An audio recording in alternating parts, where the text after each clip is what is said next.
All right, guys, by the time you're watching this, that little election is going to be over. Whatever happened, please remember we're all united in one thing, our absolute hatred of the Kansas City Chiefs. Jason, it is the first Tuesday, November 5th of November. It's a big one this year because not only is it the last day for the trade deadline, we are now halfway through the NFL season. For those who have noticed, there was not a video for a wrap-up this week. We're not dodging anything because the Feather actually had a great week going 8-6-1, and if it wasn't for his arch nemesis, the Kansas City Chiefs, he would have been a good 9-5-1. 9-5-1. But you can't get a Chiefs pick this year to save your life. So when we get to that point, just everything he talks about for this week's game, just go the opposite and make a good ton of cash. But that said, 3-1 on take it to the bank picks this week. Yes, and 3-1 on take it to the bank. So and we'd like to say a big FU to Jalen Hurts for screwing up the picks and costing me a lot of good parlays that I had going. Not Jalen Hurts, the coach, Nick Sirianni. True. That freaking guy. I mean, they win by 5. They're up 22-0. 22-0. Nick Sirianni goes for, I think, 3 2-point conversions. Yep. Most of them didn't make any sense at the point to do it. Like, they were up like 16-0, and he goes for 2. Help me understand why. Went for 4th down when they didn't need to instead of taking a field goal in the points. The extra rub in the face was at the end of the game. A 57, yes, it's 57-yarder, but they have a top kicker. He doinks it off or doesn't make the kick to cover the spread of 7 by winning by 8.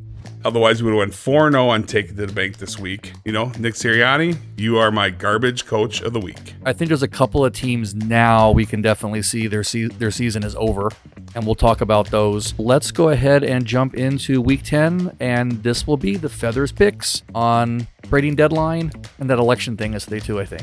Haven't heard much about that at all. Like, you think to talk more about it like every game, see a commercial or something. Right. There's going to be an election. But anyway, these will be the Feathers NFL picks for Week 10.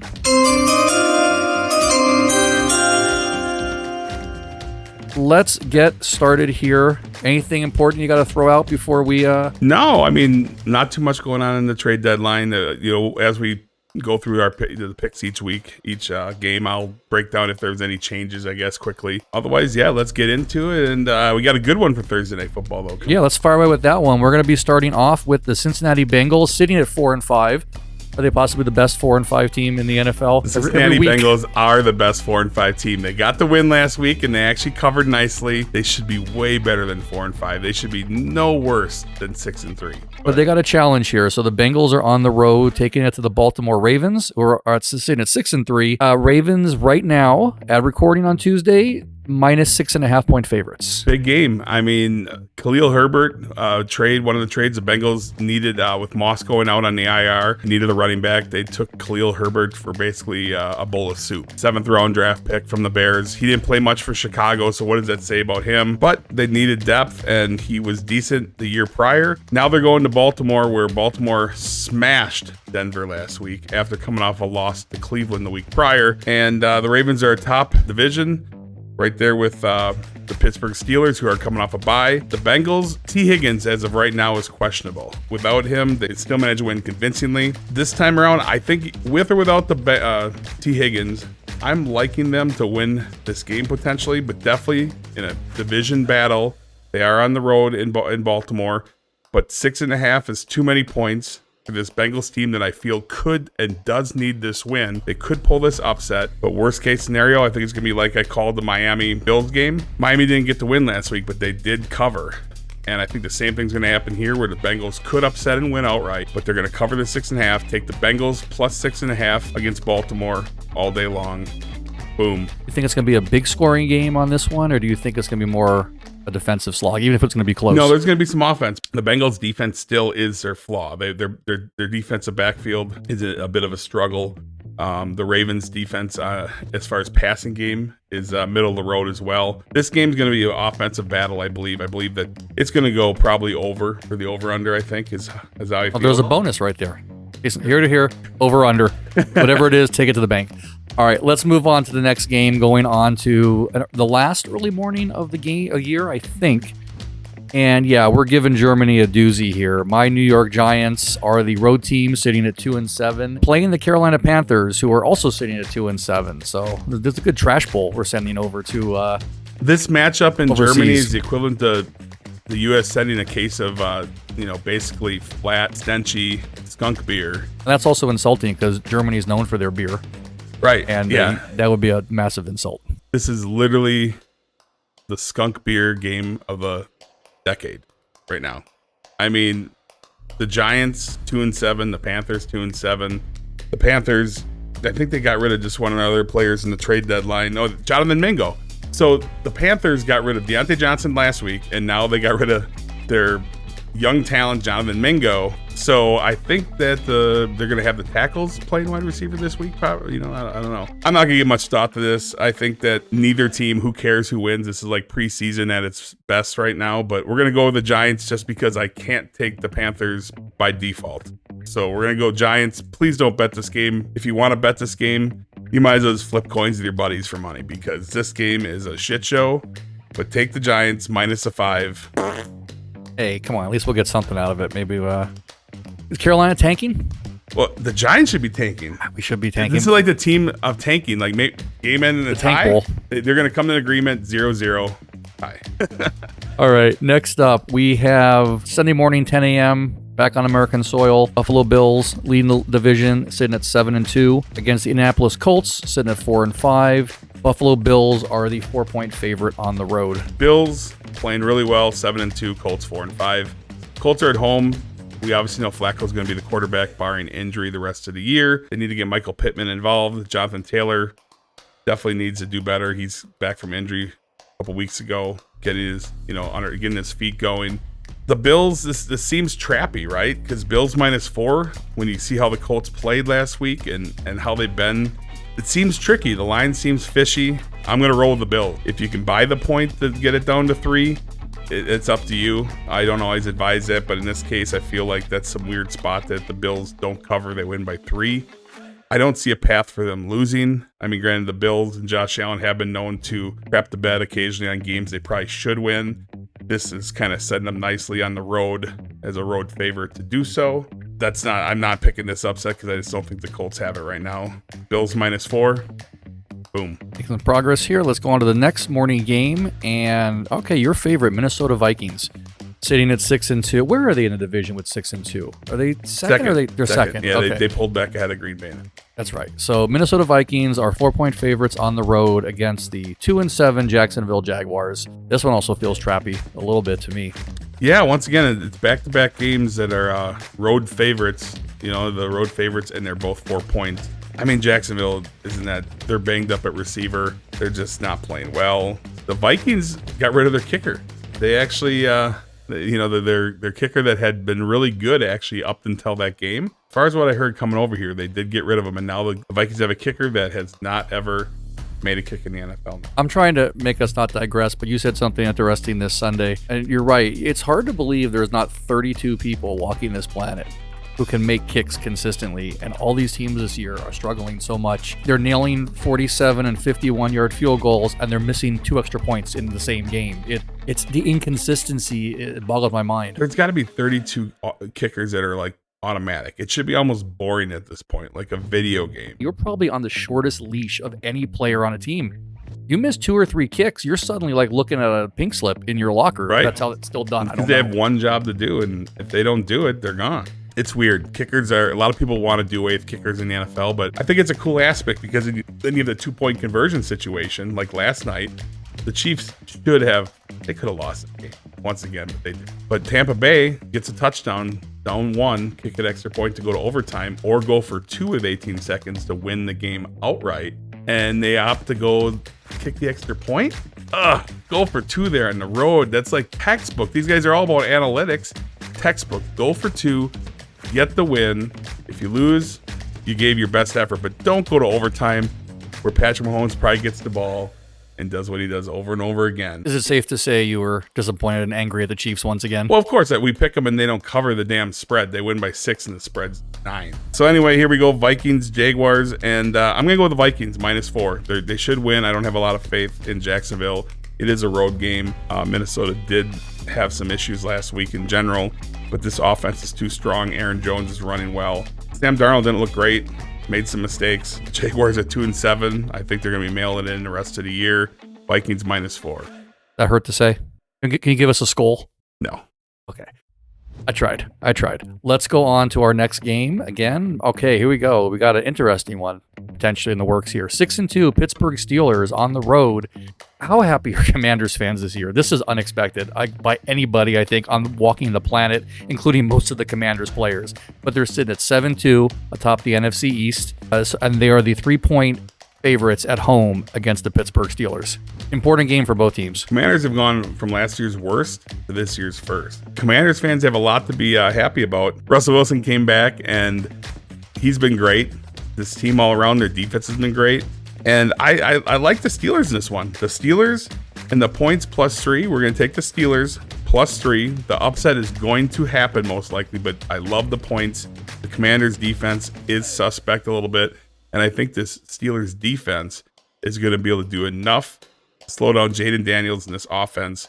The Steelers added a wide receiver to their team, and I think that they're going to get it done. Steelers +3 in the upset. Boom.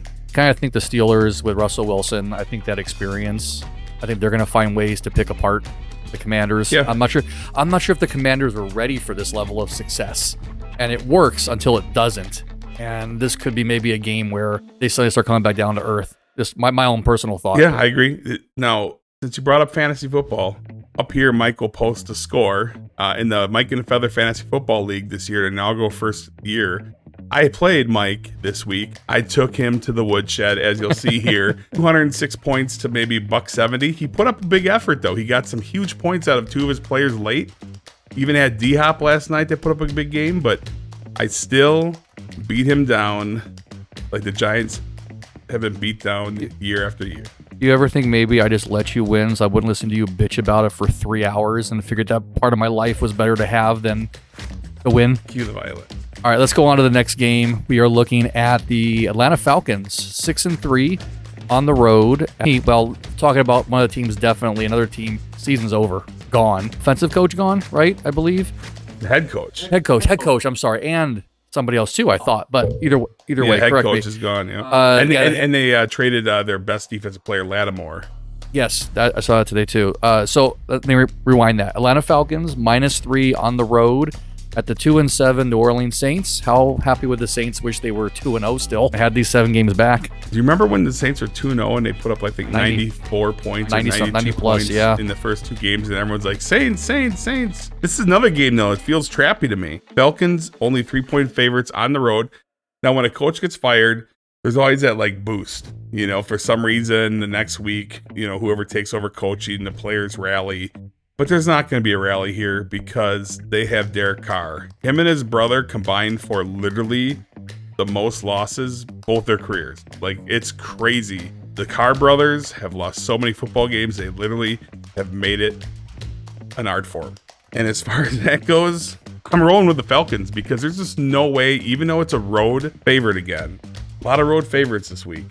But I just don't see a path that I'm going to go against Atlanta, who's looking good. Darnell Mooney's been a huge uptick for this team's offense. Bijan Robinson's looking solid. Kirk Cousins, the whole team looked pretty good last week. The Saints are beat up. Chris Olave is injured again. I don't know if he's going to play. He just came back from injury and he's hurt again. The only bright spot is Alvin Kamara. Alvin Kamara was all world last week. He had 100-something yards rushing, a good chunk of pass catching yards, and it was all for naught. This team is not going to get it done. We're going to take the Falcons -3.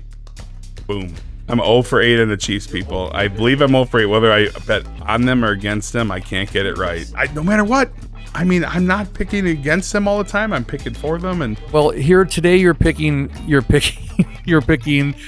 either the Denver Broncos on the road, sitting at 5-4, against the Kansas City Chiefs, sitting at undefeated. Kansas City, 8.5-point favorites, and it's a morning game for once. You know, I feel pretty good about this one, you know, for the most part. I really do. I think they got it wrong. I think the Chiefs, they didn't play that great yesterday against Tampa. But Tampa is a wounded duck, and their offense was missing everybody. Baker Mayfield still made a game of it. You know, the Chiefs actually showed a little chink in their armor defensively. Now, this is the Sean Payton team that has gotten better and better. Broncos are 5-4. They could easily be 6-3 or 7-2. They're getting it figured out. Bo Nix is looking really good. Big division battle in Kansas City. We're going to take the Broncos plus 8.5. I think it's too many points. The Chiefs have not done enough this year to even show they can cover points, because when they win games, they don't cover. Okay? And then the games they should lose, that the spreads are small, they pull it out. This is too many points. The Chiefs have not done enough this year to prove that they can cover this spread. Broncos plus 8.5. I think they can win this game. This could be the first chink in the armor of Kansas City in the loss, but definitely plus 8.5. Boom. The final score, Kansas City 42, Denver 12. That's the way you're running this season. They may actually cover this one, but be careful, tread lightly, but I like it. Denver plus 8.5. All right, coming back from their bye week, we got the San Francisco 49ers sitting at an even 4-4 against the Tampa Bay Buccaneers, sitting at 4-5. Are these the best 4-4 teams and 4-5 teams in the NFL? The Buccaneers are, the 49ers are 5.5-point favorites. The Buccaneers are in a skid. They started out pretty strong, and I think they've lost at least 3 out of their last losing 4. Your receivers will do that to you. I think that's very pass heavy. But they were losing before that too a little bit, but they definitely have taken a hit since that happened. The Niners, good news for Niners fans, Christian McCaffrey is all systems go to play this week. So that's pretty huge for them. They need it. They need that little uptick. Fantasy football people, first round pick, number 1 pick, Christian McCaffrey, week 10, baby. You got to be pretty pumped up about that. Hopefully you're not sitting at like 2-7 in your league at this point, because then most of those teams probably are too, because you can't take the number 1 pick and then have them never play a game and survive it usually. But this team is going to be rested a little bit. Coming off a bye, teams usually come out strong, especially well-coached teams. That is this situation right here. Yes, they are on the road, but the Buccaneers are beat up. I just don't see a path that they're going to be able to come out and even play competitively in this game. Niners get a double-digit victory, no problem. Take the Niners, take it to the bank all day long. It's my first take it to the bank pick of the week. Boom. 49ers, I hate to say you have to win, because you can't. Whether you have to or not, you still got to go out there and do it. But that's an important game for them. They can't lose. I mean, their division is so tight right now. But granted, most other divisions, if you go 4-5, you're going to be out of it. All right. Well, here's a team that was sitting at a good winning record. It's still in last place. We're going to have the Chicago Bears are at home, sitting at 4-4 against the New England Patriots, sitting at 2-7. The Chicago Bears are 6-point favorites here. There's a lot of problems. I think DJ Moore does not like Caleb Williams. There was a couple times where DJ Moore went off the field prior to the play even being really done. He was very frustrated. I don't know. I don't think this team likes Caleb Williams. I don't know. From what I understand, he's not exactly a team guy. His personality is a little bit weird. One time I picked him wrong this year. And I can't stand the Bears, but I pick them when I think they're going to win, and I go against them when I think they're not. And I was right about the Arizona pick.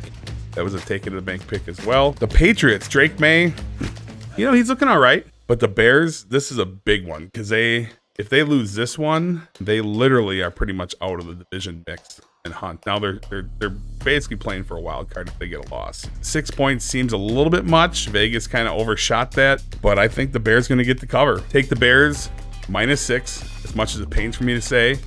They're going to come home, win by a touchdown. Boom. All right, hopefully your streak for the Bears continues, and let's move on. Another kind of lopsided matchup in a way. We got the 2-6 Tennessee Titans on the road against the Los Angeles Chargers, sitting at 5-3.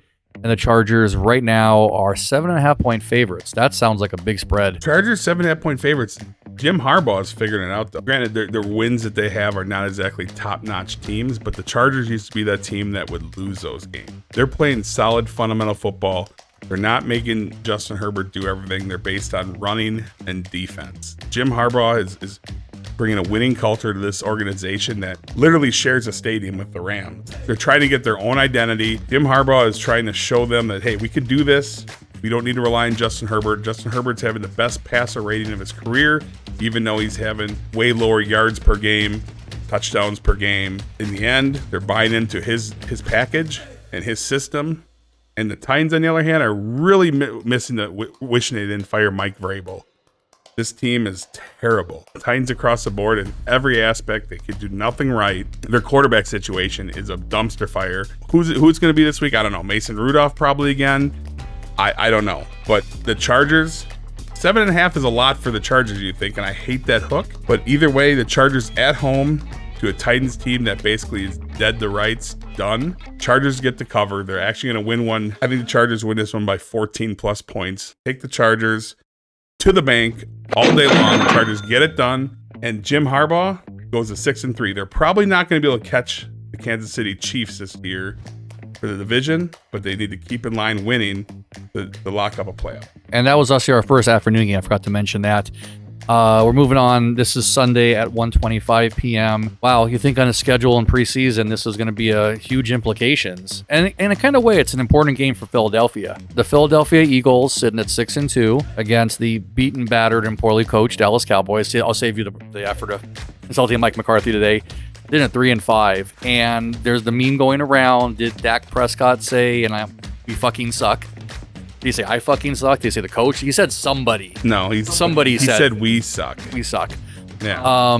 And now more than likely he's going on the IR. He is on the IR. Okay, what I read this morning, it was potentially, and I think that means Rush is coming back in. That's what I read at least. Cooper Rush, and he has a 5-1 record for the Cowboys, so he's better than Dak is this year.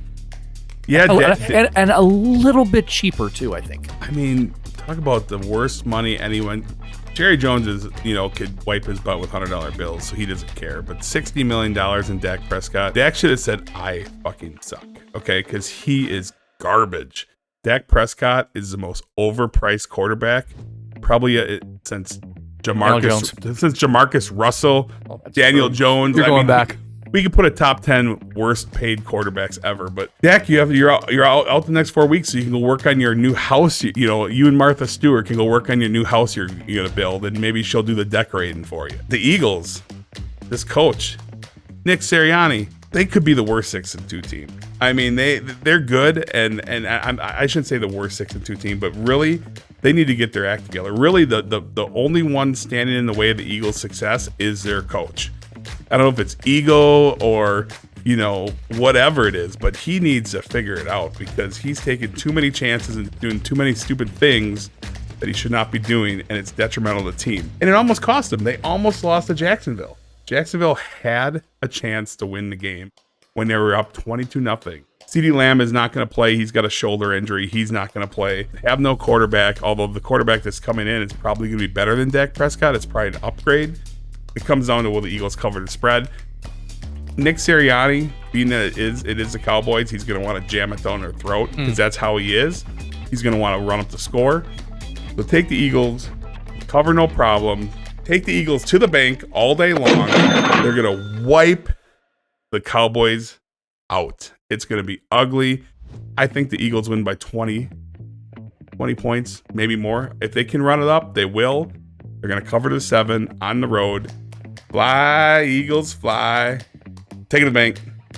Boom. Back-to-back weeks of the Eagles flying compliments of the feather. Hey, Eagles fly feather. There's a link there. All right. Oh, keeping it in the sky. I see our next game is the somehow still considered alive at 3-6 New York Jets against the Arizona Cardinals, who came off a win, sitting at 5-4, 1-point favorites at home. The Aaron Rodgers hype train is really slowing down, but it's just still there. There's a 1-point game. They got the big W last Thursday night on my first take of the bank pick of the week, and now they're going into a long trip to Arizona. Cardinals look great, like I predicted they would be. Now it's a big battle. Jets, once again, they have about a 1-loss cushion the rest of the year. And that would only get them to 10-7 if they lose one more, which could, they should get in the playoffs. The AFC is weaker. Mike Williams got traded. Yes. They dumped Mike Williams off. Well, they already had Lazard and then Adams Lazard's banged up, I believe, right now. But yeah, Wilson. Yeah, they want to free up more catches for Devontae Adams and Wilson because basically we know the last couple of years as a Packer fan that Aaron Rodgers had tunnel vision and he more times than not went to Devontae Adams and tried to force it. And it probably cost us a playoff game against San Francisco. Devontae Adams and Garrett Wilson fantasy owners are going to be very happy because they're going to get peppered with targets because Mike Williams is gone. Make way for the Jets. Jets, Jets. Take it to the bank. They are going to beat Arizona. They're going to come in. This running game is going to run well. Aaron Rodgers is going to throw for 3 touchdowns. And this Jets defense is actually going to play well enough to shut down Kyler Murray and this Arizona Cardinals that somehow are in first place, 5-4, after winning, I believe, 3 in a row. First place Arizona Cardinals are going to fall to Aaron Rodgers and the Jets for one more week are going to survive and move on. Did you see that Fireman Ed a couple of weeks ago was saying he's being ousted by the production team? He said they're phasing him out for some reason. They're phasing out Fireman Ed. Yep, he's not happy about not being on the big board for the famous chant. That's an end of an era. Fireman Ed is gone. Fireman Ed? No, if nobody has any idea, I'll put something up on the screen for Fireman Ed has been canceled. They let the stadium burn down. I ain't coming to help them anymore. All right, let's say big game implications here. 7-1 Detroit Lions leading your division. Sorry to rub that one in. Are 3.5. Wow, there's a lot of road favorites this week. It's like almost 2/3 of them. So Detroit Lions are 3.5-point favorites on the road against the Houston Texans, who are sitting at 6-3. This is a Sunday night too. This is the Sunday night game. Yep, and this game would have been a bigger game. It still is. I mean, the Texans are 6-3, right? But no, Nico Collins may or may not be back. Hopefully for our fantasy team, he is back because he is their number one wideout by far. The guy has missed now 4 games, and he's still pretty close to a top. He's a top 6 or 7 wide receiver for yards, and he missed 4 games already. I mean, that's how he was smashing it. Yeah. Stephon Diggs goes out for the rest of the year. Tank Dell played well last week, but this Texans team, they're pretty much become one-dimensional with a good running game, and CJ Stroud has not been playing great because of missing his weapons, right? The Lions, on the other hand, they made a move. They picked up Zadarius Smith, who was once a former Packer, and then went to Minnesota, and he is still bitter. Ever since he left Green Bay, went to Minnesota, and he's like, oh, I can't wait to play the Packers twice a year. But now he said, I want to go to the Lions because I can play the Packers and the Vikings. So he's on this Is he on the Bears next then? Who knows? But he's on this resentment, tour. And so he's coming. He was a solid player. Unfortunately, the Packers fell short last week, but Jordan Love did not get touched pretty much all week long. He was able to drop back and, avoid any pressure. And but the Lions, between their running game and their offense, they look pretty solid. They even proved that they can win outside of a dome. Now they're playing in another dome. Literally, they were outside twice this whole year. But now they're back in a dome against the Texans. So if Nico Collins comes back, it's going to be definitely a tricky game. But Lions minus 3.5. I'm going to roll with the Lions just because they are just hot on fire. I don't know about Nico Collins if he's coming back or not. And without that knowledge this early in the week, pay attention. Maybe wait till the latter part of the week because I think the line could go down if Nico Collins plays, and it could bottom out more at minus 3, eliminate the hook. But for right now, take the Lions minus 3.5 to cover against the Texans.